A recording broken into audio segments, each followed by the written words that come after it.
Monk. Monk, how hard is your path, these words? As applied to our situation, I heard more and more often from my fellow soldiers when I informed them of my decision to go to Hitler. It was clear to me myself how difficult it would be to get Hitler to accept my point of view.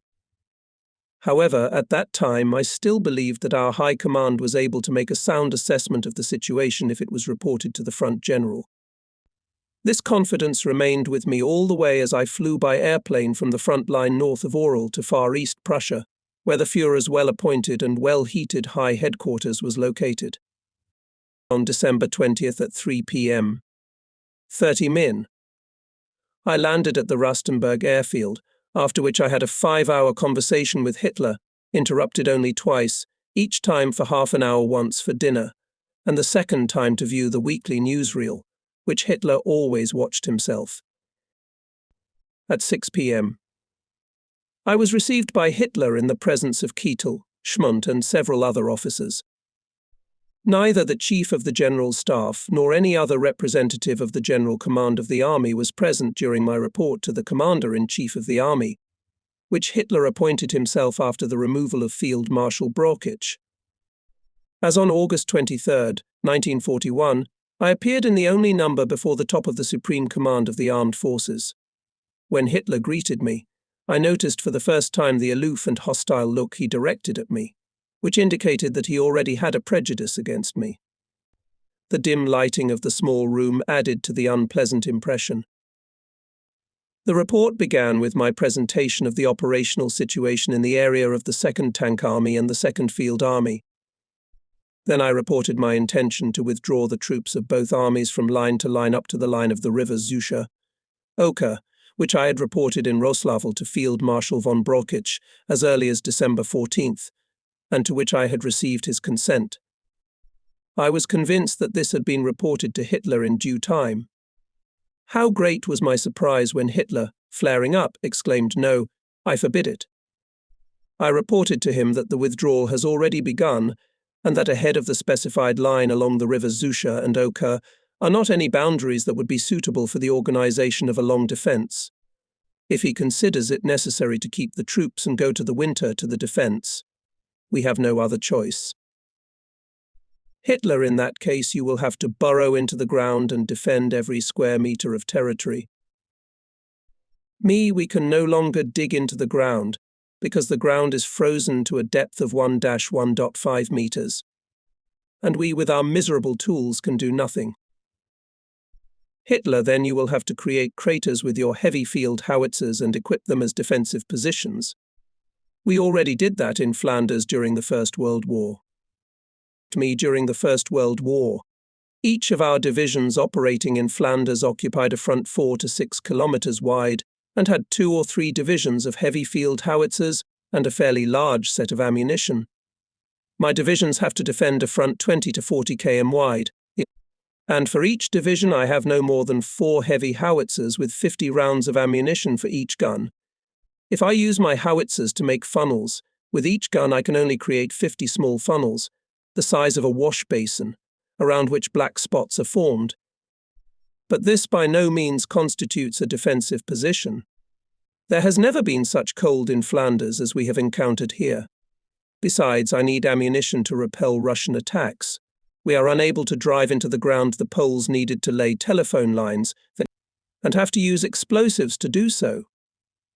Where can we get the necessary amount of explosives to create a defensive strip of such a large scale? However, Hitler continued to insist on carrying out his order to stop the withdrawal and stop where we were at that moment.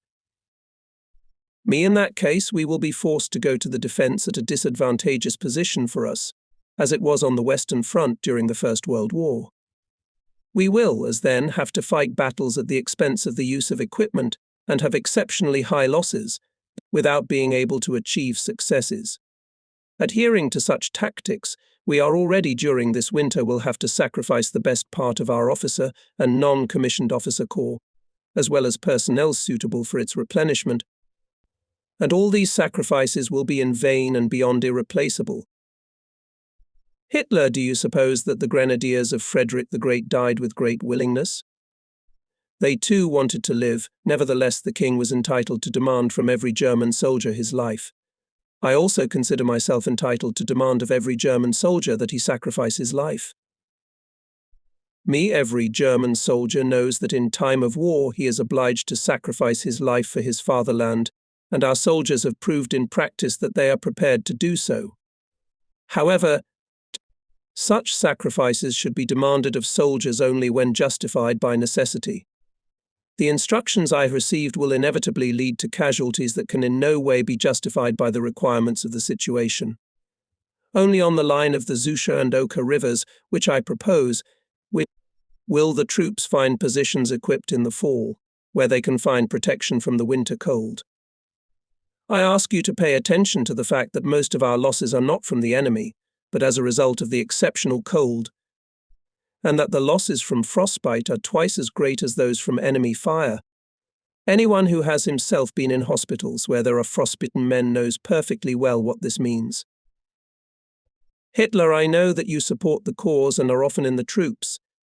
I recognize this dignity for you. However, you stand too close to the events taking place. You feel very strongly about the suffering of your soldiers. You pity them too much. You should be away from them. Believe me, you can see better from afar. I certainly consider it my duty to reduce the suffering of my soldiers to the best of my ability. However, it is difficult to do so when the personnel are still not yet provided with winter uniforms, and most of the infantrymen wear cotton pants.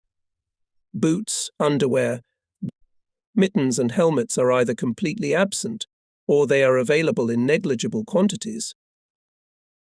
Hitler burst out that is not true. The Quartermaster General has informed me that winter uniforms have been sent.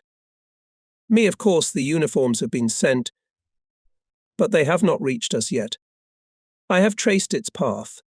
The uniforms are at present at the railroad station in Warsaw and have not been sent anywhere for several weeks because of the absence of steam locomotives and the presence of traffic jams on the railroads. Our demands in September and October were flatly rejected, and now it is too late to do anything. The Quartermaster General was summoned, who was compelled to confirm the correctness of my assertions. The result of this conversation was the winter relief campaign for warm clothing begun by Goebbels at Christmas 1941. However, during the winter of 1941/42, the soldiers received none of these items. We then turned to a discussion of the combat composition of the army troops and the state of the food supply. In view of the great losses in motor transport, which we had suffered during the thaw, and also because of the great frost, neither the troops nor the special transport units lacked the necessary vehicles for bringing supplies. Not receiving any replenishment to replace the out-of-service vehicles, the troops were forced to use local means of transportation, namely peasant carts and sledges, which had little capacity. In order to replace the missing trucks, a very large number of local vehicles and numerous service personnel were required. Hitler demanded a drastic reduction in supply units and the rear of troop units, which he felt were too swollen, in order to free up personnel for the front. Insofar as it did not harm the cause of supply, such a reduction had, of course, already been made. More significant results could be achieved by improving other means of transportation, especially rail transportation. It was difficult, however, to convince Hitler of this simple truth. We next turned to the question of the conditions of cantonment of troops. A few weeks ago, an exhibition was opened in Berlin reflecting the activities of the General Command of the Land Forces for the provision of troops in winter conditions. Field Marshal von Brauchitsch was not lazy to personally show Hitler this exhibition.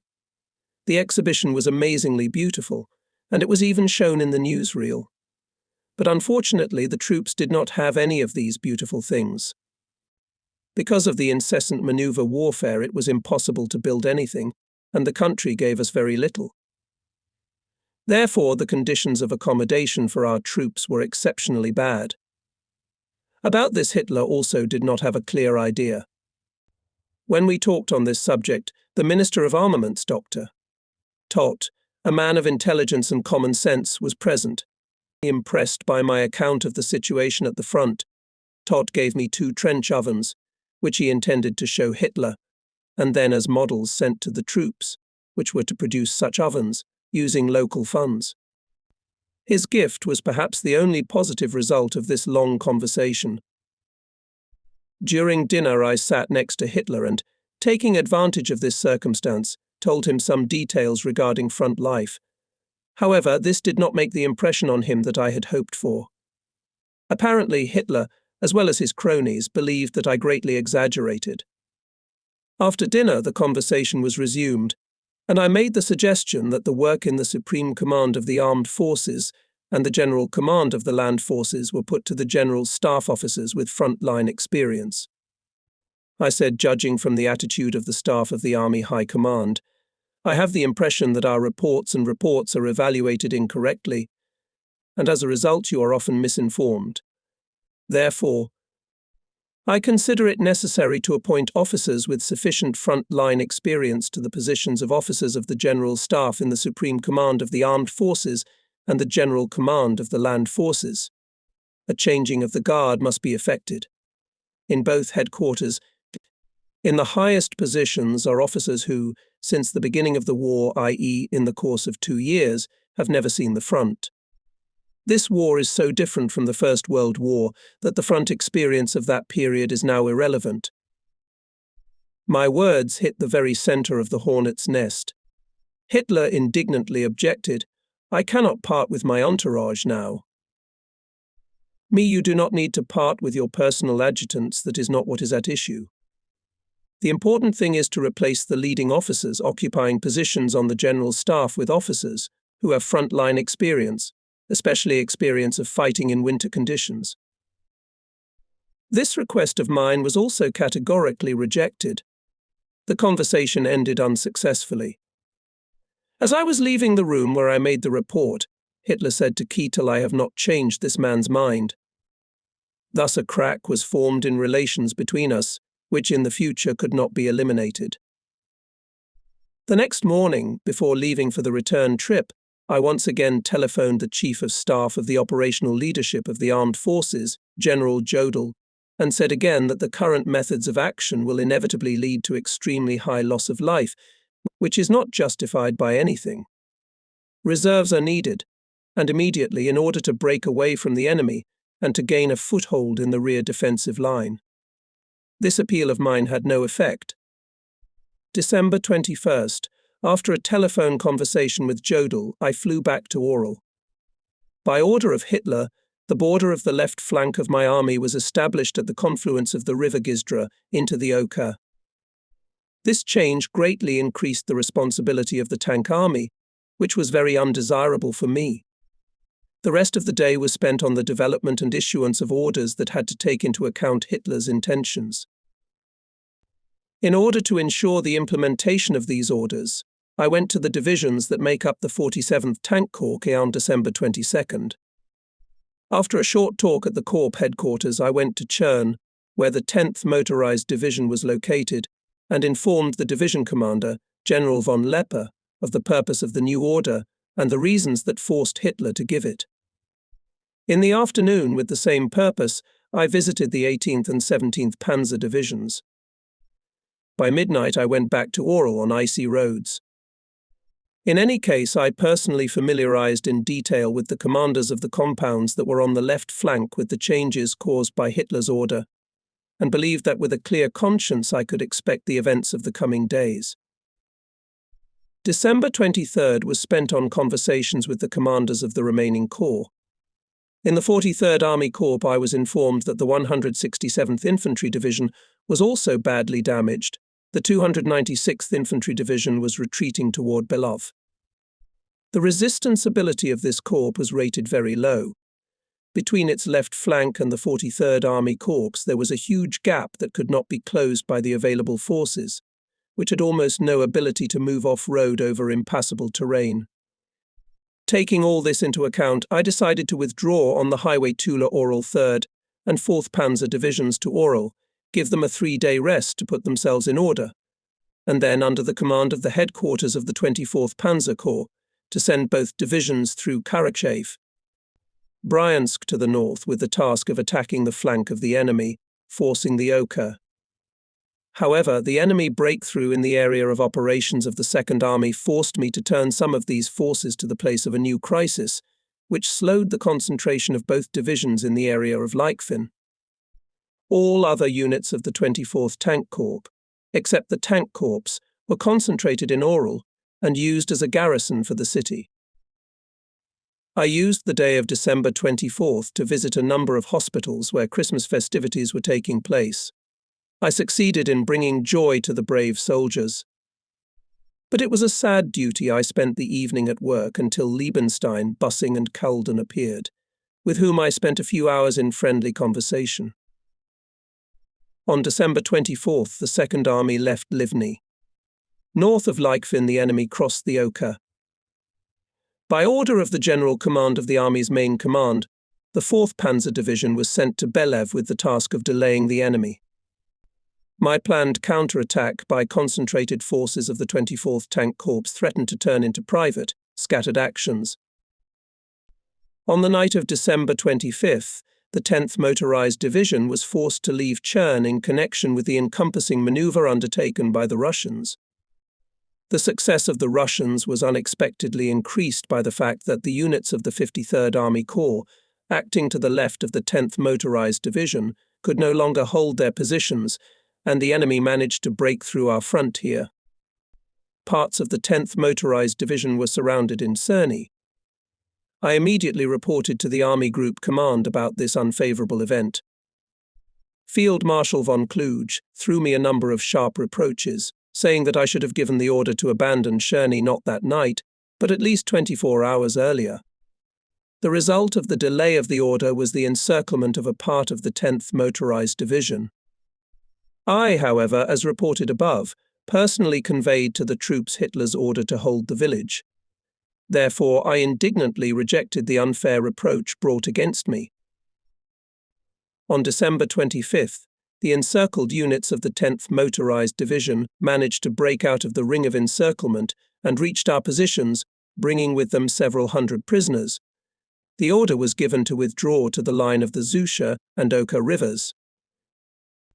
In the evening I again had a sharp collision with Field Marshal von Kluge, who reproached me for presenting him with an incorrect official report he hung up, saying I will report you to the Führer. This was too much. I informed the Chief of Staff of the Army Group that after such treatment I no longer considered it possible for me to command the army and asked to be relieved of my post. This decision of mine I immediately transmitted also by telegraph. Field Marshal von Kluge preempted me in this respect, and even earlier had petitioned the General Command of the Land Forces for my replacement. On the morning of December 26th, I received Hitler's order to transfer me to the reserve of the Army High Command. My successor was the commander of the Second Army, General Rudolf Schmidt. On December 26th, I bid farewell to my staff and gave a small order to the troops. On December 27th, I left the front and spent the night in Roslavel the night of December 29th. I spent in Minsk the night of December 30th in Warsaw, the night of December 31st in Poznan, and on December 31st I arrived in Berlin. On the question of my farewell order to my soldiers, there was again a dispute between Field Marshal von Kluge and my staff. The Army Group Command wanted to prevent the issuance of such an order because Field Marshal von Kluge feared that the order would contain criticism of the command. The order, of course, was impeccable. Liebenstein made sure that my troops at least received my farewell salute. Here is the text of that order. Commander of the 2nd Tank Army, Army Headquarters, 26.12.1941 Army Order, Soldiers of the 2nd Panzer Army. The Führer and Supreme Commander-in-Chief of the Armed Forces has relieved me from command as of today. As I bid you farewell, I continue to remember the 6 months of our joint struggle for the greatness of our country and the victory of our arms, and remember with deep respect all those who gave their blood and their lives for Germany. To you, my dear fighting friends, I thank you from the bottom of my heart for all your trust, devotion and sense of true comradeship, which you have repeatedly shown during this long period. We have been closely associated with you both in days of grief and days of joy, and it has been my greatest joy to care for you and stand up for you. Have a happy stay. I am confident that you will fight bravely as you have done so far, and will win in spite of the hardships of winter and the superiority of the enemy. I will be with you mentally on your difficult path. You are on this path for Germany. Heil Hitler. Guderian. I was extremely discouraged by the unfair treatment of me. Therefore, having arrived in Berlin in the early days of January 1942, I demanded a military investigation of my case in order to refute the accusations of Field Marshal von Kluge and to give an explanation for my actions. However, Hitler refused to do so. He did not justify his refusal in any way. Apparently, no one wanted to clarify this issue. Everyone was well aware that I had been treated unfairly. Immediately after my departure from Oral there arrived Colonel Schmund, who on behalf of Hitler had to clarify the circumstances of the entire case. Schmund learned from Liebenstein and a number of frontline generals the true state of affairs and reported on this occasion to his deputy in the main headquarters as follows. This man has been treated unjustly. The whole army stands up for him and supports him. We should take steps to restore his position. The honest intentions of the idealist Schmund are beyond any doubt. However, he failed to realize this good intention. The reasons for this were to be sought in the actions of other influential persons. I remained idle in Berlin while my soldiers continued their arduous journey. I knew that my every move and every utterance would be watched. Therefore, I kept myself very discreet during the first months and hardly left the house. I received only very few visitors. One of the first to come to me was Sepp Dietrich, commander of the SS Leibstandarte Regiment, who had telephoned me from the Reich Chancellery beforehand. He explained his visit to me by the fact that he wanted to make it clear to those at the top that I had been treated unfairly and that he was not personally involved. Dietrich did not hide his opinion, and from Hitler. Changes in the leadership of the army did not stop with the removal of Field Marshal von Rundstedt and me from our positions. Many other generals who had enjoyed confidence up to that time were also removed, including Generals Geyer, Förster and Jeppner. Field Marshal von Lieb and General Kubler resigned of their own accord. Colonel General Strauss declared himself ill. This purge was not without sharp protests.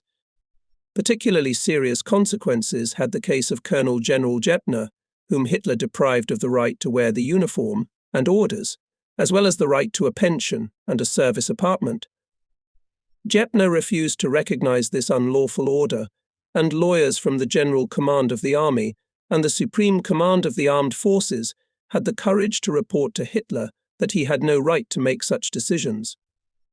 Such action against Jeppner could only be taken if a disciplinary case was brought against him, but it, according to the lawyers, should certainly end in Jeppner's favor. Speaking by telephone to his immediate superior, Field Marshal von Kluge, Jeppner spoke indignantly of the amateurish military leadership. Von Kluge reported this conversation to Hitler, who became furious. As a result of these events, the Reichstag approved a law on April 26, 1942, that finally eliminated Hitler's last restraints on legislative and executive power, as well as justice. This law was the completion of the ill-fated law of March 23, 1933, granting Hitler extraordinary powers and legalized any kind of arbitrary power on the part of the dictator of Germany. Germany thus ceased to be a modern country with universally accepted rights and laws. Military experts were not involved in the drafting of these two laws. They only had to experience their disastrous consequences. The worries of the last few months had aggravated my heart disease. On the doctor's advice, I decided to go with my wife at the end of March 1942 for 4 weeks to a resort.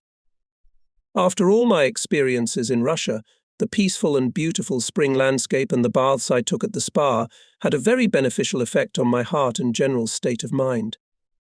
On my return to Berlin, however, I had to endure a great deal because of the illness of my beloved wife, who had contracted a blood infection and had not been able to get out of bed for several months. In addition to all this, the numerous visitors and their intrusive inquiries made my further stay in Berlin so bleak that we decided to sell our small inheritance and instead buy a small house on Lake Constance or in Salzkammergut in order to get away from the atmosphere prevailing in the capital. At the end of September, I approached the commander of the Army Reserve, General Fromm, with a request for a leave of absence. Fromm asked me to drop in on him. A few days before I received a telegram from Africa from Rommel, in which he reported that he was ill and forced to return to Germany, and that he proposed to Hitler to appoint me in his place. Hitler, however, declined the offer. Fromm asked me only one question: whether I was contemplating returning to service in the army again. I answered in the negative. The day after my return from Salzkammergut, Fromm called me again and asked me to come to see him. He told me that the day before he had spoken to Schmund, who had informed him that my return to army service was out of the question. The Führer, however, has heard that I want to buy a house in the south of Germany. He knows that I come from the Water region or West Prussia, and he therefore wants me to settle there, rather than in the south of Germany. He intends to give all those who have received oak leaves to the Knight's Iron Cross estate subsidy and above all an estate. I should look for something suitable in my homeland. After such a message I could, at any rate, put my military uniform away and completely switch to the position of a civilian. However, it did not come to that. In the fall of 1942, my heart disease worsened. At the end of November, a heart attack followed, as a result of which I remained unconscious and ate nothing for several days. I recovered very slowly and only thanks to the efforts of the experienced Prof. von Domerus, one of the best Berlin specialists. By Christmas I was able to get out of bed for a few hours, and in January I began to walk a little, and even intended to go to the Warth region at the end of February to choose an estate and become a landowner. However, even this time it did not come to that. In 1942, the German forces on the Eastern Front once again undertook an offensive that lasted from June 28th to the end of August, as a result of which the southern flank of the German army reached the Caucasus Ridge, and the Sixth Army, which was operating to the north, reached Stalingrad. Operations were again conducted in a dispersed manner. As in August 1941, Hitler pursued economic and political goals which he wanted to achieve before the enemy's military power was broken. The seizure of the oil fields located in the Caspian Sea area, the disruption of navigation on the Volga, and the paralyzing of the Stalingrad industry were the objectives that served as the basis for these militarily incomprehensible decisions in the choice of operational directions. I had the opportunity to follow all these events only through press materials and radio broadcasts, as well as through the occasional reports of my friends. However, even this was enough to realize that the situation had deteriorated to a great extent, and that after the disaster at Stalingrad at the end of January 1943, the situation had become sufficiently threatening, even without the intervention of the Western powers. The trial landing of the British at Dieppe on August 19, 1942 was a warning to us, indicating that a second front would also be opened. In November 1942, the Allied troops landed in North Africa. The situation of our troops operating there became threatening. September 25th, Hitler removed Colonel General Gulder from the post of Chief of General Staff of the Land Forces, replacing him with General Zeitzler. In connection with this change, it was decided to remove from the Chief of the General Staff the selection of personnel for the General Staff and transfer it to the Personnel Directorate, reporting directly to Hitler. This decision deprived the Chief of the General Staff of one of the last rights remaining to him in the field of implementation of the general leadership of the General Staff. Zeitzler protested in vain against this decision. With the removal of Halder, Hitler finally completed the split, which he did not hold in the fall of 1939, although already at that time he had a deep and insurmountable distrust of the leading figures of the army. For 3 years, contrary to their inner convictions, worked together people of opposing aspirations and harboring a sense of deep distrust for each other.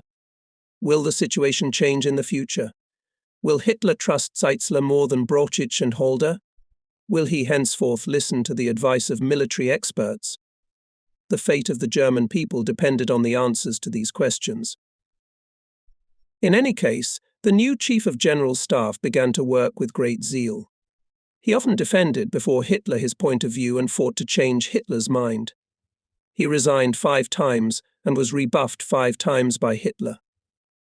Eventually, Hitler's distrust of him grew so great that he got his resignation accepted. To achieve success in the fight against Hitler, he was not able to. The situation on the Eastern Front during the period when Zeitzler was Chief of the General Staff is shown in diagrams 27 and 28. Hitler, having appointed himself in December 1941 Commander-in-Chief of the Land Forces, began to deal intensively with the technical equipment of the army. He was particularly interested in armored forces. The following data, partly taken by me from the notes of Saw, an employee of the Ministry of Armaments and Munitions, headed by Albert Speer, testified to Hitler's desire to advance military technology and at the same time shed light on his unbalanced character. From this point of view, they deserve special attention. As already mentioned, in November 1941, prominent designers, industrialists and officers of the armament department came to my tank army to familiarize themselves with the Russian T-34 tank, superior to our combat vehicles on the spot. They wanted to understand and outline, based on the experience gained in combat operations, measures that would help us to regain technical superiority over the Russians. The proposals of frontline officers to produce exactly the same tanks as the T-34, to correct in the shortest possible time extremely unfavorable situation of the German armored forces, did not meet with the designers any support. Designers were confused, by the way, not aversion to imitation, but the impossibility of producing with the required speed of the most important parts of the T-34, especially the aluminum diesel engine. In addition, our alloy steel, the quality of which was reduced by the lack of necessary raw materials, was also inferior to the alloy steel of the Russians. It was decided to make up for this shortcoming in the following way: to produce the previously developed design of the Tiger tank weighing almost 60 tons, and, in addition, to design a lighter type of tank weighing 35 to 45 tons, which was later dubbed the Panther. On January 23, 1942, the design of this tank was presented to Hitler. During its discussion, Hitler ordered to bring the production capacity of the German tank industry to such a level that 600 tanks could be produced every month. In May 1940, our production capacity was 125 tanks of all types per month. The increase in production capacity of the most important fighting asset tanks for almost 2 years of war was very small. This shows that neither Hitler nor the General Staff did not fully understand the importance of tanks in combat operations. The major successes of the armored forces in 1939 to 1941 also did not change this situation in any way. When reporting to Hitler on January 23, 1942, the draft of the new tank, he expressed an opinion that was a new obstacle in resolving the issues of technological development and operational and tactical use of tanks. Hitler believed that the new shaped charge grenade, which was to begin to be used in artillery, having a very high armor-piercing power, would greatly reduce the importance of tanks in the future. He thought that this technical innovation should be answered by an increase in self-propelled artillery, for which he wanted to use the undercarriage of tanks. Therefore, on January 23, 1942, when he was presented with the Panther tank project, he demanded to start work in this direction. February 8, 1942, during an airplane crash, killed Reich Minister of Armaments and Munitions Dr. Todt. He was replaced by Speer. In March, Krupp's firm and Professor Porsche received orders for the production of tanks weighing 100 tons. The development of this design was to be accelerated so that it could be tested in the spring of 1943. To force the development of armored forces, many designers were needed, and they were found by stopping the production of peaceful products in automobile factories. March 19, 1942, Speer reported to the Führer that by October 1942 will be produced 60 tanks Tiger by Porsche and 25 tanks Tiger by Henschel, and that by March 1943 we will have another 135 tanks Tiger, IIA, a total of 220 such tanks, and only if they all passed the tests. In April, Hitler demanded to design grenades for 75 and 88 mm guns of Tiger and Panther tanks. The firms of Henschel and Porsche produced the first test tanks Tiger. In April, Hitler was apparently thinking of landing on the island of Malta, as he placed an order for 12 TIV tanks with 80 mm thick frontal armour to storm the island fortifications. Later, nothing more was heard about this very important intention. In May 1942, Hitler approved the design of the Panther tank, proposed by Mann, and ordered special railroad platforms for the transportation of extra heavy tanks. Production of artillery self-propelled units was to reach 100 pieces per month, TII tanks 190 pieces. In June 1942, Hitler had a new concern whether the tank armour would be thick enough. He ordered to increase the thickness of the frontal armour of the TIV tank and assault self-propelled guns to 80 mm, and at the same time expressed his uncertainty that the 80 mm frontal armour of the new Panther would be a reliable protection for us in the spring of 1943. Therefore, he ordered to check the possibility of thickening the tank armour to 100 mm and demanded to bring to this thickness at least all vertical walls of the machine. For the Tiger tank, he ordered to investigate the possibility of using 120 mm thick frontal armour. In the report of June 23, 1942, it was stated that the following production of combat vehicles was planned for May 1943. Armoured vehicles based on the old TII tank 131 PCs, Panther tanks 250 PCs, Tiger tanks 265 PCs.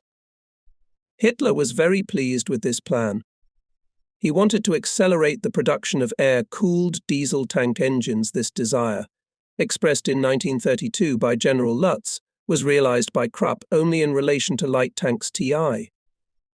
Hitler then moved on to the most important issues of tank construction and agreed with the principles proposed to him that in tank construction is important in the first place heavy armament, in the second place high speed, and in the third place powerful armor protection. However, two souls lived in him, for he thought that only thick armor is an absolutely necessary element.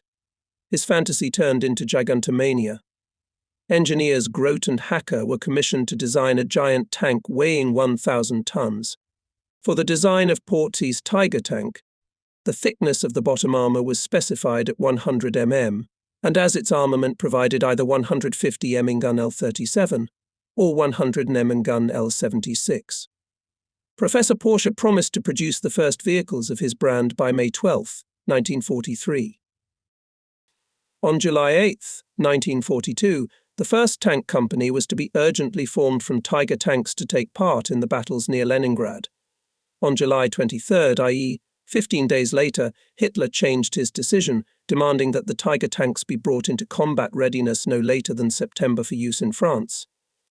Probably already at that time he feared the landing of large paratroops by the Western powers. To improve the old TII tank, Hitler ordered its old gun to be replaced with a new 75mm L-24 gun. He was burning with the desire to increase the tank's firepower. In the same report, the issue of increased production of tank-based self-propelled guns played a major role again, although this was to lead inevitably to a reduction in tank production. In August 1942, Hitler demanded to report to him considerations in what terms it is possible to install on the tank Tiger long-barreled 88 mm gun, which would penetrate the armor thickness of 200 mm. He ordered to arm the TIV tanks coming in for repair with long-barreled guns, thus trying to increase their power. In September 1942, a new plan for the production of tanks and self-propelled guns was drawn up, according to which the following level of monthly production was to be reached by the spring of 1944.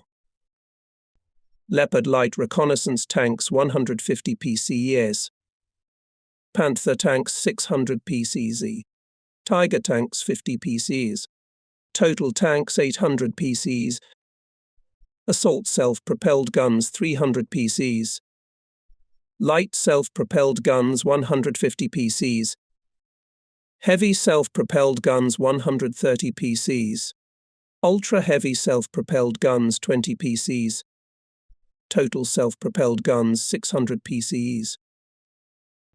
In order not to reduce the production of tanks very much, an order was issued according to which self-propelled guns should be produced not from improved grades of steel. But despite this decision, it was clear that the center of gravity in the industry began to shift, which was very risky, from the production of tanks to the production of self-propelled guns, i.e., from the offensive to the defense, more precisely, to the defense with insufficient means, because already at that time from the front began to receive complaints that self-propelled guns mounted on the chassis of the TII and 38-ton Czech tank did not meet the requirements of the war. During a conversation about the tank Tiger Porsche, Hitler said that, in his opinion, this tank with its electric drive and air-cooled engine is particularly suitable for its use in Africa, but its radius of action should be increased from 50 to 150 kilometers. As for the latter requirement, he was undoubtedly right. However, such a requirement should have been made already when discussing the first draft of the tank design. In September, the discussion of these issues was already under the impression of heavy fighting in the Stalingrad area and in the city itself. They began to think about improving the design of the assault self-propelled guns, taking into account the use of the long-barreled 75mm L70 gun and thickening the frontal armor to 100 mm. Heavy infantry guns were to be mounted on TIV tanks or on assault self-propelled guns. It was necessary to make changes in the design of the Porsche Tiger tank, which was already in production, to create on its basis an assault self-propelled gun with a long-barreled 80mm gun with a 200mm thick frontal armor. They even thought about mounting a 210mm mortar on this tank. Of course, the then types of our tanks were not adapted for street fighting, but nevertheless, these continuous orders requiring design changes in the process of production of combat vehicles, and thus the creation of countless different types with a large number of spare parts, was a major mistake. All this led to the fact that the repair of tanks in the field became an insoluble problem. In September 1942, the Tiger tank was used in combat for the first time. The experience of the last World War showed that for the introduction of new combat vehicles into the battlefield, it is necessary to be patient and wait until mass production of this combat vehicle is established and until its massive use on the battlefield is ensured. After all, it was the same in the First World War, when the French and British prematurely introduced their tanks into battle in small portions, vainly hoping for their great success. Military critical literature censured them for this mistake. I myself have often spoken and written about it. Hitler also knew about it. However, he was impatient. He was burning desire to test his large combat vehicle. He assigned the first tanks Tiger. Completely secondary task, namely to launch a small attack on difficult terrain in the marshy forests near Leningrad, through which the heavy tanks could move in column one by one along the sagebrush, bumping, of course, on the barrels of anti-tank guns of the enemy, placed on these passages. Heavy, irreparable losses and declassification of this combat tool, these are the consequences of such a use of new tanks. Even more disappointing was the fact that the attack failed because of unfavorable terrain. In October, tank production was further reduced by the increased production of assault self-propelled guns. It was ordered to produce assault self-propelled guns based on the TIV tank with the L70 long-barrel 75mm gun and based on the Panther tank with the L71 long-barrel 88mm gun. In addition, 40 to 60 heavy infantry guns were mounted on the TIV tank chassis. Hitler thought of putting mortars with shortened barrels that would fire high explosive grenades on the base of the TIV tank. All these designs were interesting, but in the end it turned out that they all existed at the expense of the production of our only at that time, the TIV battle tank, the production of which in October for the first time reached such a very modest figure of 100 units. But that was not all. The Ministry of Armaments and Ammunition made a proposal, along with the planned light reconnaissance tank Leopard to produce also as a reconnaissance vehicle, and the tank Panther. Fortunately, it did not come to this. In contrast to this erroneous trend in tank construction, Hitler expressed the correct opinion that a long-barreled 88mm gun with a hovering trajectory is more important for the Tiger than any other large caliber with a lower muzzle velocity of the projectile. The tank gun must first and foremost serve to fight enemy tanks before this primary task. Everything else must be considered secondary. In November, Hitler demanded to increase the production of tanks Tiger from 13 to 25 pieces per month, and this requirement was fulfilled in the same month. Production of assault self-propelled guns reached for the first time 100 pieces per month. At the beginning of December 1942, a new controversy began over the use of tanks. Hitler was pointed out that the dispersed use of tanks Tiger has major drawbacks. Hitler expressed the opinion that in the East the dispersed use of tanks is quite natural, and to their massive use should be resorted to only in Africa. Unfortunately, I did not get to the justification of this unclear intention. Production of TII tanks was completely stopped. Instead of them began to produce self-propelled assault guns. The output of these guns was to reach 220 pieces per month until June 1943, with 24 of them to be fitted with light field howitzers. Arming them with this gun with a small muzzle velocity of the projectile and with a very steep trajectory met, however, the requirements of infantry combat, but significantly weakened the power of our anti-tank defenses. During a conversation with engineers from Porsche and Dr. Müller-Krupp, Hitler expressed the wish that the experimental combat vehicle Maus, a 100-ton tank, was released by the summer of 1943 from Krupp. He demanded to begin serial production of tanks of this type, producing 5 vehicles per month. There were continuous reports of difficulties in acquiring spare parts due to the continuing increase in the number of types of combat vehicles, which were constantly undergoing various design changes. In January 1943, discussions on armor protection, armament and production of the Mammoth tank continued. On the old TIV tank, the thickness of the frontal armor in the inclined plane was ordered to be brought to 100 mm. The thickness of the frontal armor of the Panther tank was also brought to 100 mm. The Leopard light reconnaissance tank was dropped from the production plan and was never put into production, as it did not correspond in its armor protection and armament to the situation that would arise in 1944. It was decided to install a long-barreled 88mm gun, 150mm thick frontal armor and 80mm thick side armor on the Tiger tanks. Porsche's Maus tank was decided to be adopted, raising the monthly production to 10 pieces. Although this giant child of imagination of Hitler and his entourage did not exist even in the form of a wooden model, nevertheless it was decided to start its serial production by the end of 1943. It was proposed to arm this tank with a 128mm gun and to study, in addition, the possibility of mounting a 150mm gun on it. To fight in cities, Hitler ordered to create 3 Tiger-type tanks based on the chassis of the tank produced by the Porsche company. But these tanks were not produced. One can imagine the conduct of battle method of chivalric times by these latest products of the imagination of strategists, bureaucrats.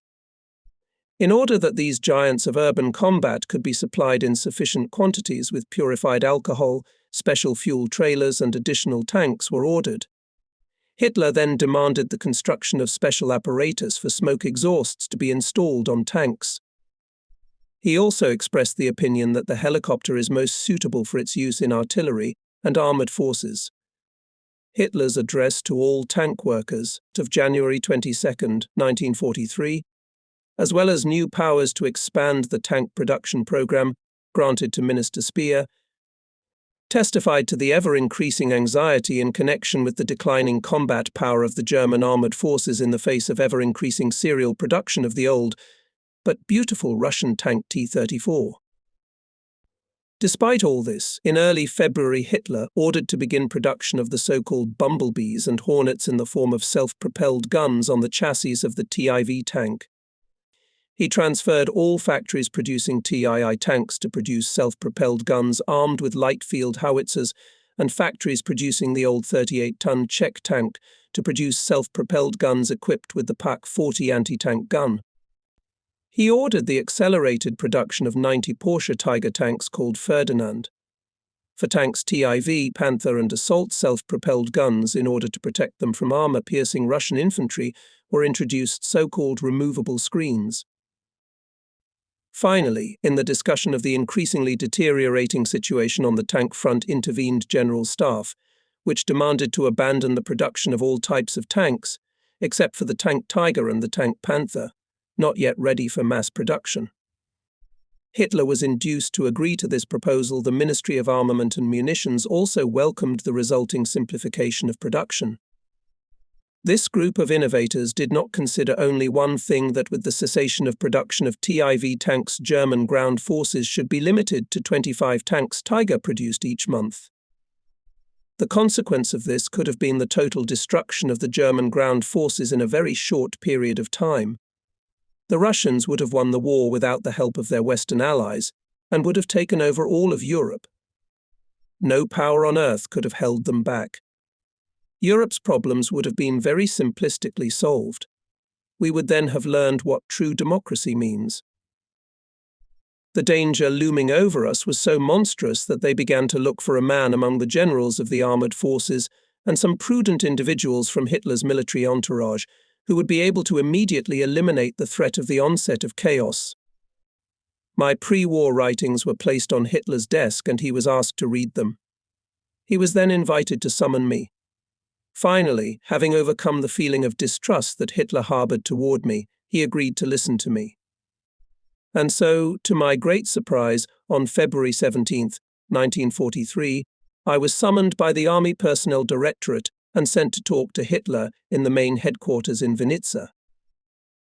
When on February 17, 1943, I was summoned to the telephone to talk to the Army Personnel Directorate, I had no idea what was in store for me. A few weeks before this conversation, after my recovery, I had once visited the Chief of Personnel Management, General Baudouin Keitel, after my convalescence, to familiarize myself with the general situation and the various changes in staffs. According to him, there was nothing to think of any position. And now General Linartz, Keitel's aide, informs me that I must immediately go to Vinica to the Führer. Although he could not report anything about the purpose of this call, I understood that only great need forced Hitler to take this step.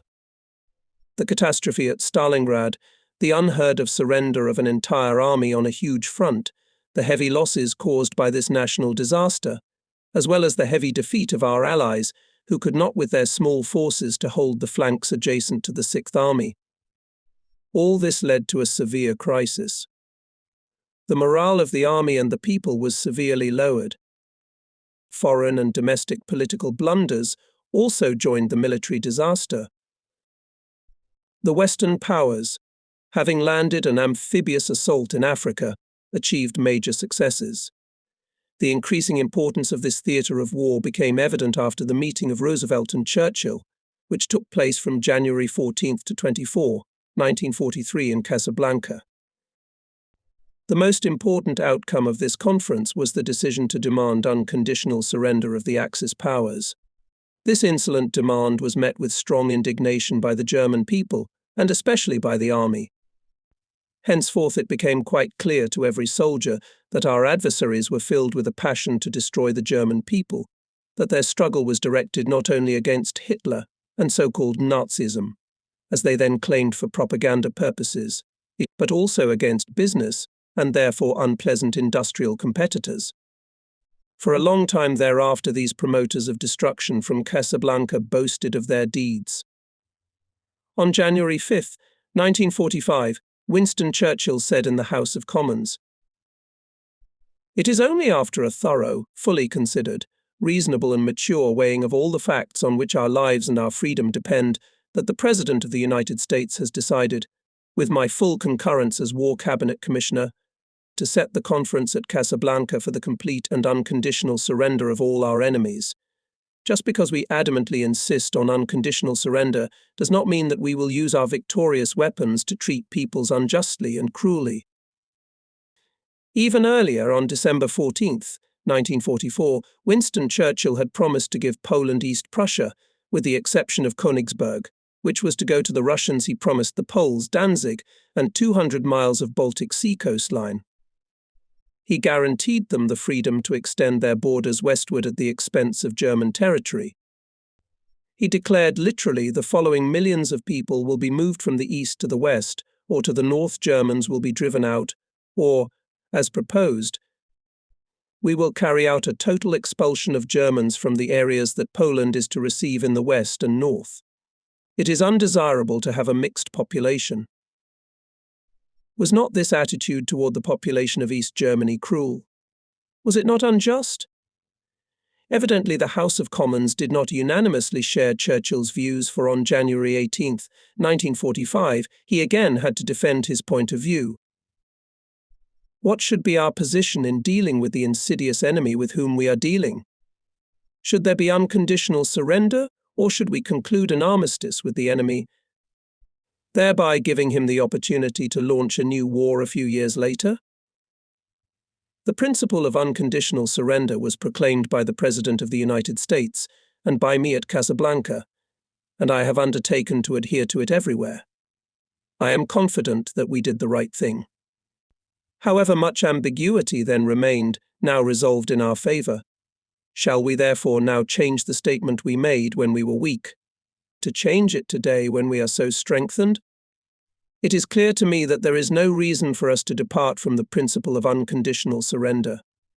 There is no reason to enter into any negotiation with Germany or Japan which limits unconditional surrender. Winston Churchill today is no longer so firmly convinced that he was doing the right thing then. Both he and Bevin have clearly moved away from past demands. They would like to change, for example, the decisions of the Yalta Conference held in February 1945, where it was proclaimed we do not aim at the destruction of the German people, but only after the eradication of Nazism and militarism will there be hope for a decent life for the Germans and for their place in the Commonwealth of Nations. Does hope exist now? Of course there is. In the neutral countries already in February 1943, i.e., in the period I am describing, the future development of European problems was clearer than the Western powers. On February 21, 1943, Franco, the head of the Spanish state, sent a note to the British ambassador Sir Samuel Gower, which said, "Unless the course of the war changes fundamentally, the Russian armies will penetrate deep into German territory. Are not such events, should they occur, a threat to Europe, especially England? Communist Germany would hand over its military secrets and war industry to Russia. German technicians and specialists would enable Russia to develop into a giant empire stretching from the Atlantic to the Pacific.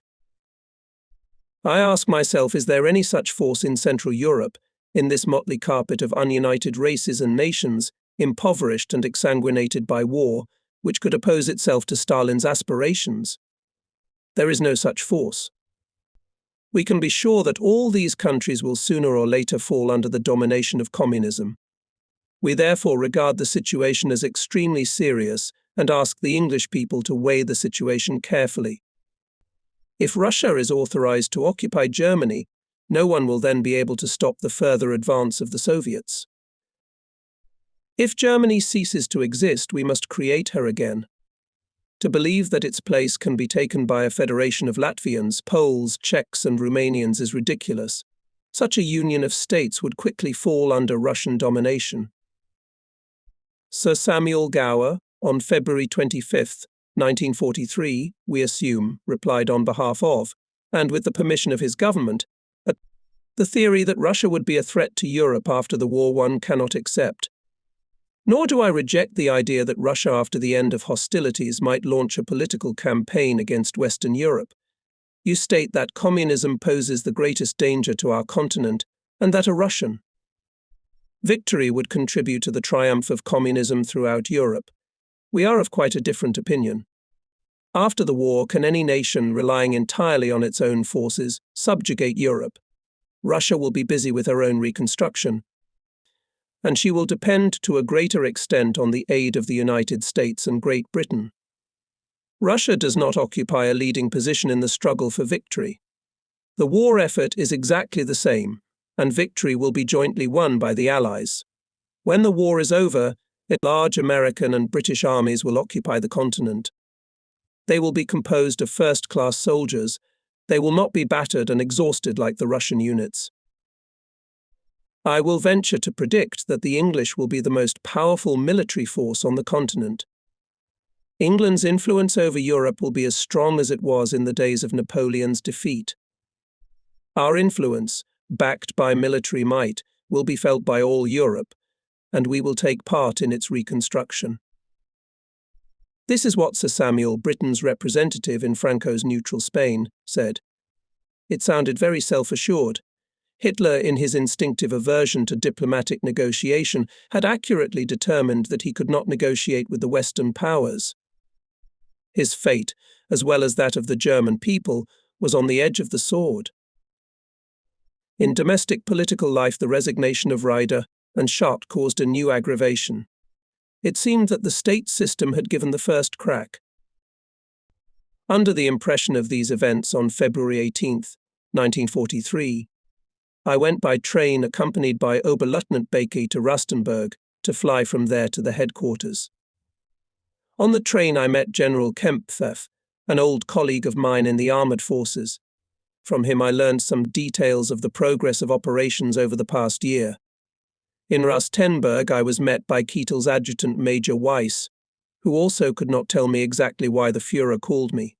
With Kempfeff, and with my old colleague from the inspection of motorized troops and from my service in the 2nd Panzer Division before the war, Charles de Bolin, I flew to Vinnitza. On February 19th in the afternoon we arrived in Vinnitza and were accommodated in the military hotel Jeherho. In the morning of February 20th, Hitler's chief adjutant General Schmundt arrived. We began a thorough conversation about Hitler's intentions and the possibilities of their realization. Schmundt admitted to me that the armoured forces of Germany, due to the increasing superiority of Russian armoured forces, are in such a difficult situation that it is no longer possible to refuse to renew them. The opinions of the General Staff and the Ministry of Armaments and Munitions on this issue strongly diverge. The armoured forces are out of the confidence of the General Command, and the tense situation insistently demanded to put at the head of this kind of troops energetic and competent command. Therefore, Hitler decided to entrust me with the control of armoured forces and would like to know my opinion on this matter. I answered Schmundt that, taking into account the difficult situation of my people and my kind of troops, I am ready to follow Hitler's call. But I could only be successful if I had certain prerequisites. I needed them all the more, because I had just suffered a serious illness and did not want to waste my energies in service conflicts, in which I had been repeatedly drawn. Consequently, I had to demand that I did not report not to the Chief of the General Staff of the Army or the Commander of the Army Reserve, but directly to Hitler. Further, I must have influence over the development of various designs of tank material, which is handled by the Directorate of Armaments and the Minister of Armaments and Munitions, because without such influence to restore the combat power of this kind of troops is unthinkable. Finally, I must have the same influence on the organization and training of the armored forces, the Air Force and the SS troops, as on the organization and training of the land forces as a whole. It also goes without saying that all armored divisions of the Army Reserve, all relevant schools must report to me. I asked Schmundt to inform the Führer of this program and, if approved, to appoint me to see Hitler. Otherwise, it would be better to refuse to use me in this position and send me back to Berlin. My conversation with Schmundt lasted 2 hours. Shortly after Schmundt's arrival at the Führer's headquarters, a telephone call followed. I was to be appointed to report to Hitler at 3 p.m. 15 Min. I was received exactly at the time indicated.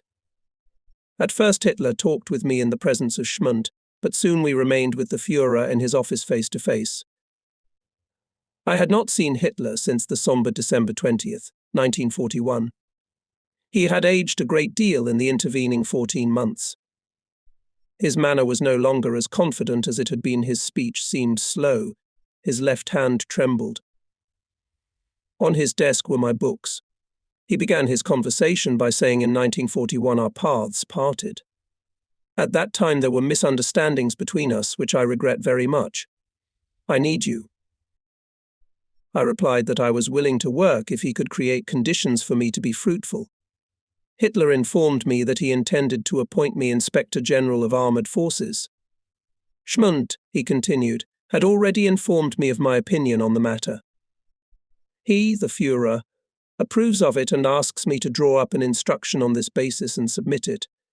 He remarked that he had once again read all my pre-war writings on armored forces and was convinced that I had already at that time correctly foreseen the course of development.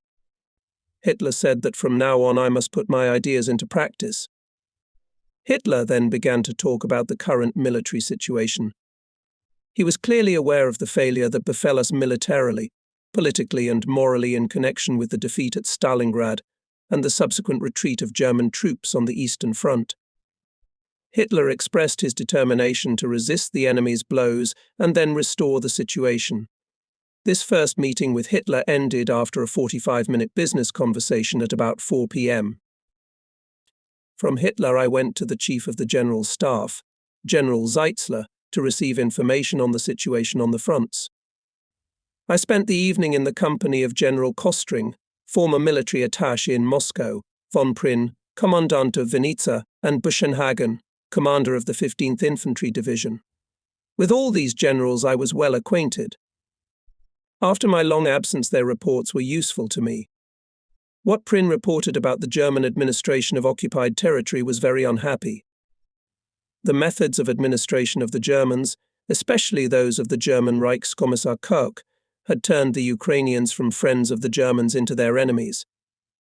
Unfortunately, the military authorities could not fight against those machinations which were carried out on the party and administrative lines without the participation of the military, and, as a rule, without their knowledge and against their will. Only rumors of various abuses reached us. I used the day of February 21st to talk with Jodl, Zeitzler, Schmundt, and Hitler's adjutant, Colonel Engel, with whom I shared the basic principles of my new instruction.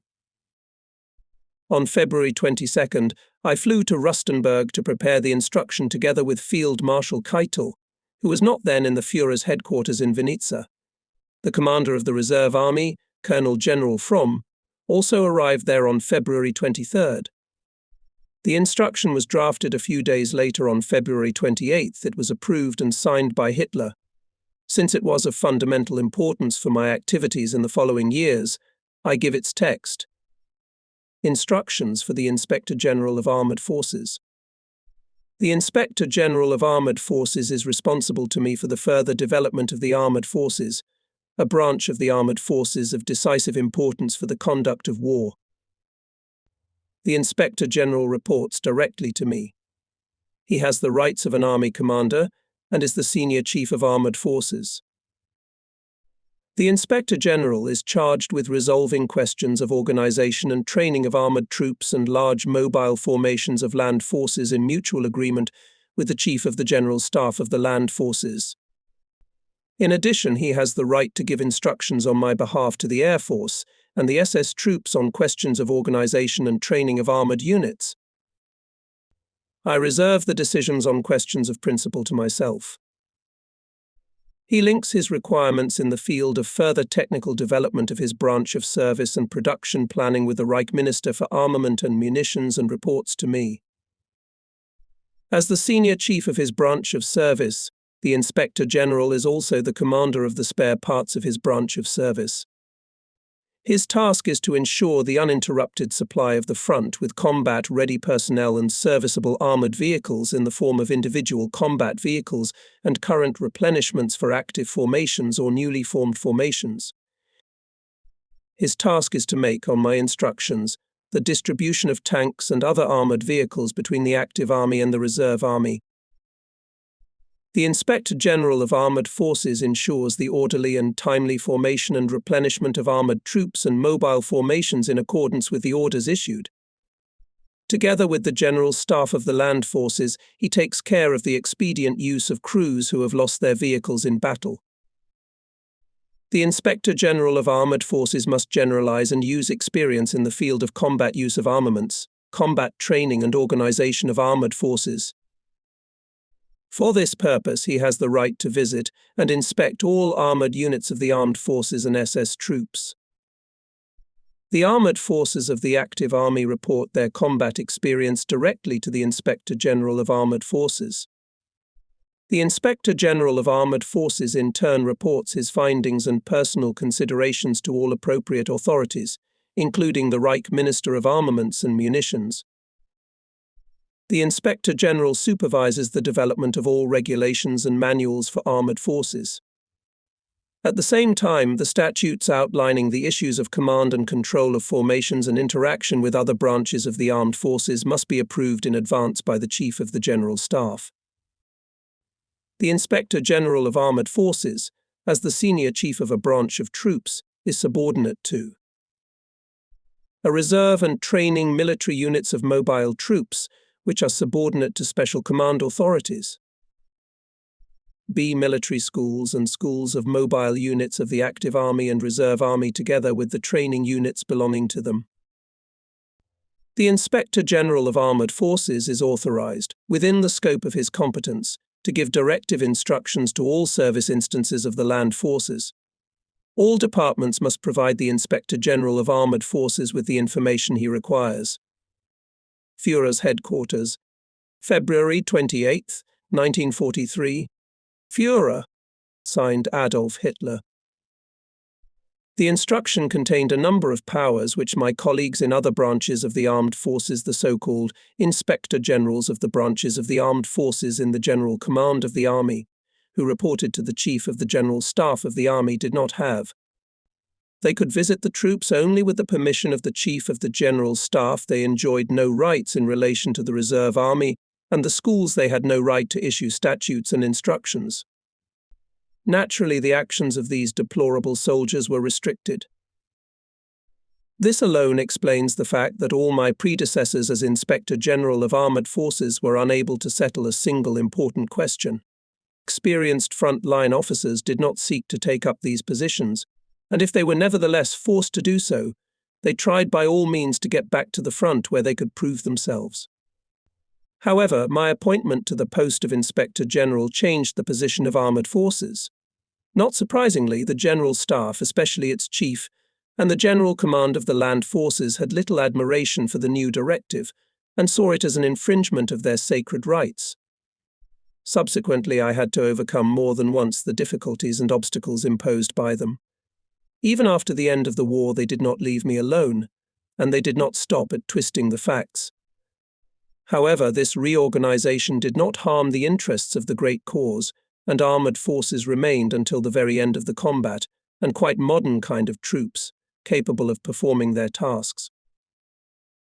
But in the directive, while it went from Rastenburg to Vinica to the desk of Adolf Hitler, one major error crept in the footnote to paragraph 1, explaining the term armored forces. I called the parts of self-propelled guns, which had always been classified as artillery. This had its justification, for the output of self-propelled guns accounted for a large part of the output of tanks. On the contrary, the effectiveness of self-propelled guns as an anti-tank weapon was negligible, for they were armed with guns of negligible penetrating power. Of course, the combat capabilities of anti-tank units specifically designed for anti-tank defense were even less. These units had to be content to fight enemy tanks with guns with insufficient penetrating power, which were towed by half-track tractors. Practically, these guns were of no use. This was the area where I wanted to make fundamental changes.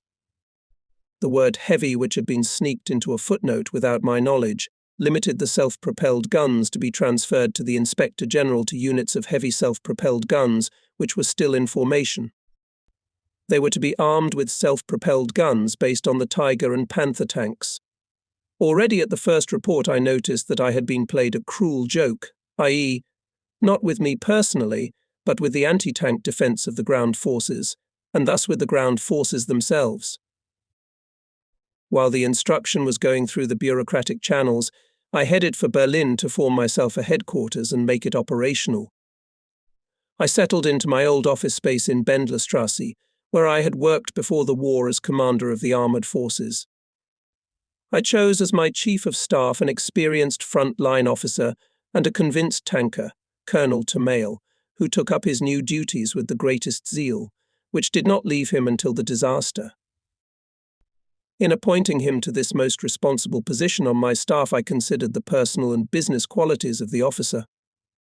2 officers of the General Staff, experts in the organization and application of armored forces, came to me, one unfit for use at the front because of severe injury, Lieutenant Colonel Fryer, the other, a young Major Kaufmann.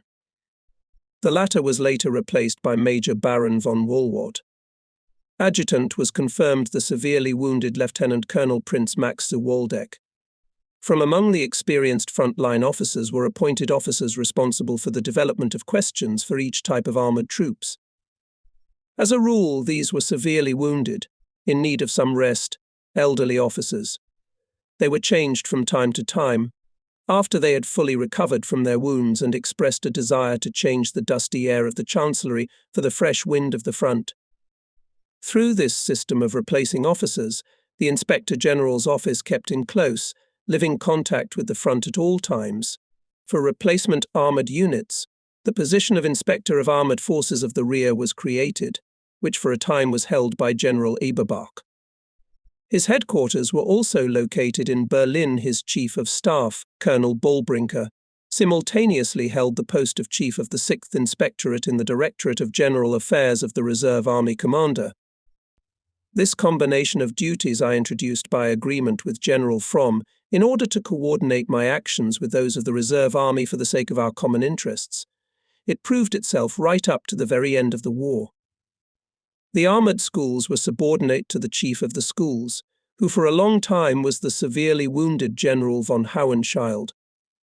Finally, I attached to my headquarters a certain number of commissioned officers from among the convalescents recognized as being of limited fitness for service in the rear, but unfit for the front. These officers were to be engaged in collecting and studying the experience of combat operations, as well as in investigating emergencies at the front. The Department of Military Regulations and Instructions was assigned to Colonel Theus, known to me from 1938, when he was commander of an Austrian tank battalion. He held this post until the end of the war, and in addition collected a tremendous amount of military historical material. In Berlin, I visited the military institutions with which I was to work in the future. Among other things, I paid a visit to Field Marshal Milch in the Ministry of Aviation, whom I knew and appreciated well, having met him before the war. Milch gave me a detailed and very instructive characterization of the then leading persons.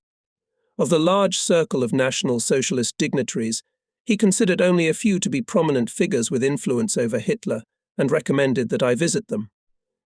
These were Goebbels, Himmler, and Speer. The latter I would already have to visit as Minister of Armaments and Munitions. Following Milch's suggestion, on March 6th I paid my first visit to Dr. Goebbels and introduced myself to him as the newly appointed Inspector General of Armoured Forces. I was very cordially received and was immediately drawn into a long conversation on the political and military situation. Dr. Goebbels was without doubt one of the cleverest men in Hitler's personal entourage. From him, perhaps, we should have expected assistance which might have improved our situation. Therefore, I was especially anxious to instill in him a correct understanding of the needs of the front and the changes that should be made in the leadership of military operations. In this first conversation with me, he kept himself very simple, and I drew his attention to the poor organization of our supreme military organs and the still poorer selection of men for leading posts. I asked him to reflect on the fact that the existence of various instances the Supreme Command of the Armed Forces, the headquarters for the operational direction of the armed forces, the General Command of the Land Forces, the General Command of the Air Forces, the General Command of the Air Forces, the General Command of the Naval Forces, the SS Command, the Ministry of Armaments and Munitions creates confusion in the direction of the armed forces. Hitler keeps increasing the number of instances reporting directly to him, but he will not be able to supervise so many institutions for a long time. Hitler is not a professional officer of the General Staff, so he should rely in his work on the Chief of the General Staff of the Armed Forces, who is well versed in operational matters and can solve them better than Field Marshal Keitel. I asked Dr. Goebbels to take upon himself the task of reporting all this in an appropriate form to Hitler, for I felt that this important question had more prospects for successful resolution if it were put by a civilian from Hitler's inner circle, rather than by a general in whom, as I knew from my own experience, Hitler had little confidence. Dr. Goebbels said that it would be too hot an iron to forge, but he would try to bring it up at the opportune moment and encourage Hitler to create a more effective organization of the High Command of the Armed Forces. Then a few days later I went to see Speer, who gave me a friendly welcome. With this perceptive and simple man I subsequently cooperated most closely. Speer was guided in his thinking and decisions by simple common sense. He was a stranger to morbid personal vanity and departmental patriotism. Of course, at that time Speer was still under the charm of Hitler, but he had such an independent judgment that he noticed all the errors and shortcomings of the existing system and tried to eliminate them. To get an idea of the state of tank production, I visited the factories of Alkit in Spandau and Daimler-Benz in Berlin-Marienfeld.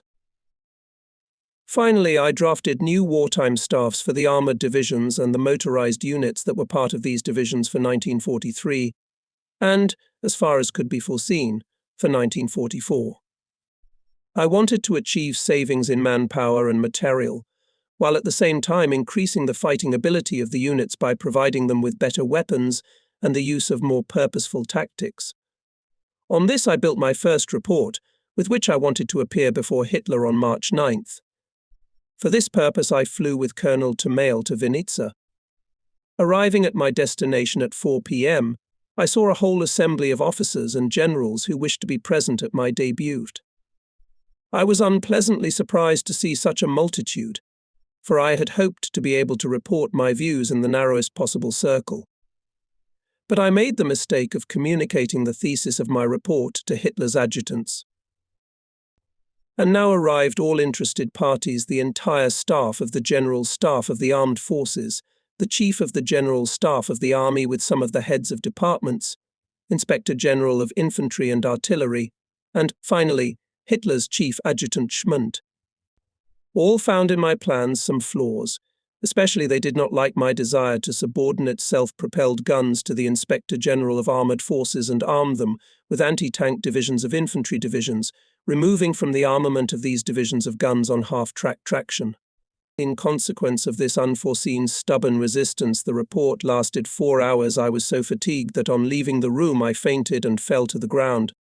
Fortunately, the fainting passed instantly and was not noticed by anyone. The outline of this report, i.e., the separate theses which I had drawn up for better presentation and taken with me, has, by a fortunate coincidence, survived. I place this outline below, for its content is characteristic of many of my conversations with Hitler that took place later. Outline of the report. The task for 1943 is to create a certain number of fully combat-ready panzer divisions to conduct an offensive with limited objectives. In 1944, we should be in a position to conduct an offensive on a large scale. A fully combat-ready tank division is considered when the number of its tanks is in appropriate proportion to the rest of the fighting means and vehicles. The German tank division consists of 4 battalions and has 400 tanks. If the number of tanks becomes much less than 400, the service apparatus will not correspond to the true striking power of the division. Unfortunately, at present we no longer have a single, fully combat-ready tank division. However, the success of combat operations, both this year and the following years, depends on whether we can again create such formations. If we are able to solve this problem, we, in cooperation with the Air Force and Submarine Navy, will win. If we fail, the ground war will become protracted and costly. It is a matter of immediately creating fully combat-ready armoured divisions, with a few full-fledged divisions instead of a large number of poorly equipped formations being better. The latter require a disproportionate number of vehicles to equip, waste a lot of fuel and manpower without proper effect, hamper control and supply, and create congestion on the roads. In order to achieve the organizational objective, I propose to adopt for 1943 the following staff schedule. Regarding the armament of tanks, it is necessary to say the following. At present, only the TIV tank is in service. Taking into account the current needs for replenishment of material on the Eastern and African fronts, as well as the need for training material, it is necessary to form or fully arm one tank battalion each month. Further, in 1943, a small number of tank battalions armed with Panther and Tiger tanks can be expected to be formed, but they should not be used on the fronts until July-August. In order to increase the combat effectiveness of the tank divisions to be manned, light self-propelled guns, available in relatively large numbers, should be used. I consider it an urgent matter to provide for the formation of one division of light self-propelled guns per month, and the inclusion of these divisions in the tank divisions until the production of tanks in such quantities as would fully satisfy the tank requirements of the tank divisions. Further, during the years 1944 to 1945, the production of TIV tanks should be continued vigorously without reducing the production of Panther and Tiger tanks. For 1944, I propose the wartime staffing table shown in Diagram 2. This scheme contains, unlike Scheme 1, a requirement relating only to tanks to bring a tank regiment up to a brigade of 4-battalion composition. The number of tanks envisaged by my proposed organization can be achieved by increasing the production of TIV, Panther and Tiger tanks, and until we have sufficient numbers of these tanks, to use light self-propelled guns based on the TIV tank with 75 mmL 48 gun. The appropriate number of tanks will be achieved only if the foundations for the long service of an individual tank are created. This requires a. Finalize new designs. B. Improve crew training. C. Provide training units with the necessary training material. General Hube's letter on the experience of training in frontline conditions has not been preserved. D. Conduct training systematically and provide the necessary time for it. Success in combat can be achieved only by a large concentration of all tank forces and means in a decisive area on tank-accessible terrain, and by preserving the moment of surprise in terms of the number and tactical and technical data of the material. For this purpose it is necessary to refuse to supply secondary theatres of military operations with tanks of new design, limiting the use on these fronts to tank units having in-service trophy material. To consolidate all tank divisions and units into tank divisions and tank corps under competent command. C. Take into account the conditions of the terrain when using tanks in the offensive. D. To keep in reserve new material until we have this equipment in numbers that will ensure the success of a decisive surprise attack. Premature declassification of new equipment may lead to the fact that in the next year we will meet an effective enemy defense, against which in such a short time we will have nothing to counter. E. Abandon the new formations. The old armoured and motorised divisions are based on well-trained soldiers and good equipment, which provides the necessary assistance in training new additions. The same cannot be said of the new formations. The prolonged use of armoured divisions exclusively in defence is at present a waste. It hinders the replenishment of the divisions and reduces their readiness for offensive action. From the foregoing we can conclude that it is necessary to withdraw a large number of tank divisions from the front and send them to the rear for replenishment. Anti-tank defence is increasingly becoming the main task of self-propelled guns, as other anti-tank weapons are not effective enough against the new enemy tanks and suffer too many losses. All divisions on the main fronts therefore need to be equipped to some extent with this type of weapon, while on the secondary fronts the creation of a self-propelled gun reserve at the main command should be satisfied with, and divisions should be armed first of all with anti-tank guns on self-propelled carriages. In order to save personnel and material, self-propelled gun divisions should be gradually merged with anti-tank divisions. The new heavy self-propelled guns should be used only on the main fronts and for special tasks. They are primarily anti-tank weapons. The effectiveness of the 75mm L70 self-propelled gun is still unknown. Tank reconnaissance battalions have become the stepchildren of tank divisions. While their importance in Africa is undeniable, on the Eastern Front it has now diminished. However, this should not mislead us. If we in 1944 again undertake an offensive on a large scale, as we hope, we must have effective ground reconnaissance. This requires a sufficient number of light 1-ton armoured personnel carriers, b. an armoured vehicle with a high speed of movement, reliable armour and good armament. At present such vehicles are no longer in production. I request authorization to study this question with Minister Speer in order to then make a concrete proposal. To equip the motorized units of the armored divisions, it is necessary to continue the production of 3-ton armored personnel carriers and to establish their serial production, abandoning all design changes. The engineering and communications units of armored forces should also be provided with these vehicles.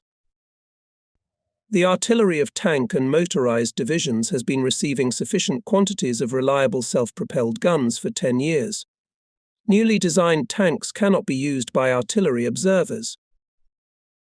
I ask for a principled decision on the following questions. To approve the draft organization of the headquarters of the Inspector General of Armored Forces with a seat in the Führer's main headquarters, and the headquarters of the Inspector General of Armored Forces of the Reserve Army with a permanent seat in Berlin. B. To approve the staff's schedule of wartime troop organization. C. Subordinate all self-propelled artillery to the Inspector General of Armored Forces. D. Abandon new formations of tank and motorized divisions in the ground forces and in the SS forces, introduce in the existing divisions, as well as in the Division Hermann Göring new wartime staff schedule. E. Continue production of TIV tanks in 1944 to 1945. F. To design an armoured vehicle, at least on the basis of existing designs. G. To check once again the necessity of designing a light self-propelled gun with 75mm 70 gun. Otherwise, replace it with a light self-propelled gun with 75mm gun L48 and an armoured infantry carrier. Every point in the report was hotly debated. All points, at least theoretically, were approved, except for one, the subordination of self-propelled guns to the Inspector General of Armoured Forces. When discussing this issue in the room raised a storm of indignation. All present, except Speer, were against me, especially indignant, of course, artillerymen. Chief Adjutant of the Führer even said that self-propelled artillery is the only weapon in which artillerymen can earn a Knight's Cross. Finally, Hitler said, looking at me sympathetically, you see, everything is against you. In that case, I cannot agree either. This decision had great consequences. For the self-propelled artillery was left on its own, the anti-tank divisions kept in service imperfect tractor-drawn guns. Infantry divisions were deprived of effective anti-tank defences. It took 9 months until Hitler was convinced of this mistake, but it was no longer possible to provide all divisions with this much-needed anti-tank weapon before the end of the war.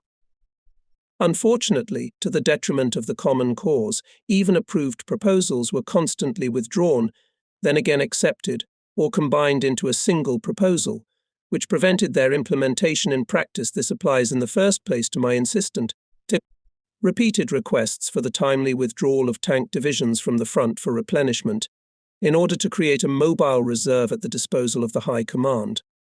But it was the High Command that lacked understanding of the decisive importance of mobile combat-ready operational reserves. This lack of understanding prevailed until the very last day of the war. It is largely responsible for our defeat. Guilty of the disaster, and Hitler and his military advisers, who not only did not support me on the issue of creating such reserves, but on the contrary even hindered me.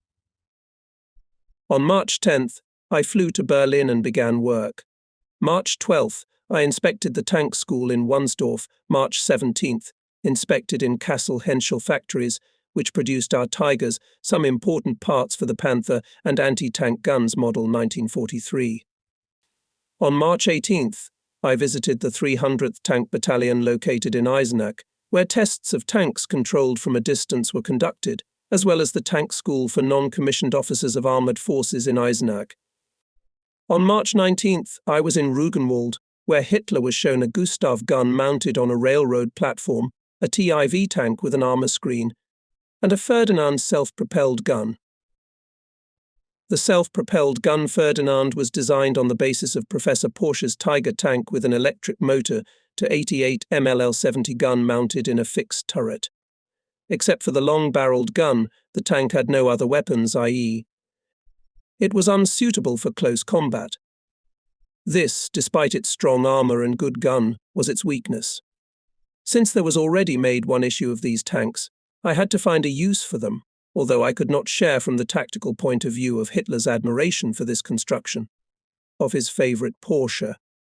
From 90 self-propelled guns, Ferdinand was formed a tank regiment consisting of 2 battalions of 45 guns each. The shields were armoured shields that were mounted at some distance from the main hull armour of TIV tanks and self-propelled guns to protect them from Russian anti-tank guns and negate their effectiveness.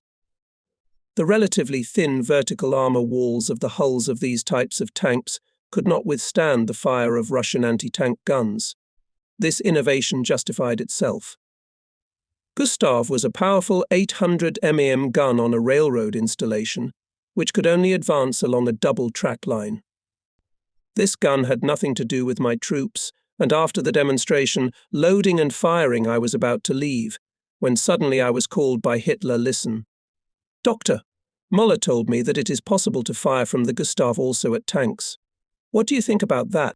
At first moment I was confused and had already seen the Gustav in mass production, but quickly gathered my thoughts and replied, shoot yes, but not hit doctor. Müller began to protest passionately.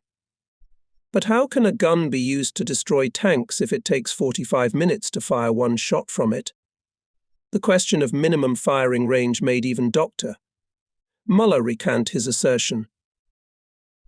On 22nd March, I discussed with the commander of the Hermann Göring Parachute Division the most expedient reorganization of this formation, which at that time was the only combat division of 34,000 men. Most of the soldiers and officers of this division felt themselves in Holland quite well. With our reserve situation in 1943, this was simply intolerable. Finally, at the end of March, it was decided to reorganize the motorized units of the armored divisions based on the experience of the last year of the war.